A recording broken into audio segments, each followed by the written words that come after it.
unakuwara ndini akosi kuti ndakazara kana kuti ndakangwara kuti ndorwara ndakarara kana kuti ndachembera handipe ndakazvara makuti ndinosemesa madrugs akumupengesa hapana pandaisela soa madzese kutengesa vange vangu nditi bumakupa une basa reihoda kuraramirei bumakupa asi pasi pano hapana noda kufa vamwe ndakaroiwa nevakafa asina chengetwa naMwari kure kwandabva dai pasina kuti Mwari vanondida dai ndisipo dai ndakatofa dai pasina kuti Mwari vanondida diana aizondiona mosango mune shumba nenyoka nemapere diana aizondiona kufa nenzara kurwara ndaparara diana aizondiona diana aizozvikwanisa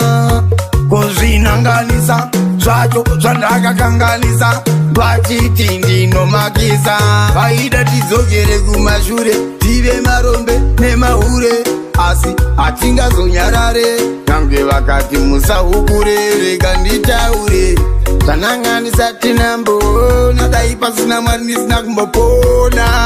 vaitoti adona dai akabatwa korona pamwe ndakaroiwa nevakafa asina chengetwa naMwari kure kwandabva dai pasina kuti Mwari vanondida dai ndisipo dai ndakatofa dai pasina kuti Mwari vanondida diana aizondiona nguva dzakaoma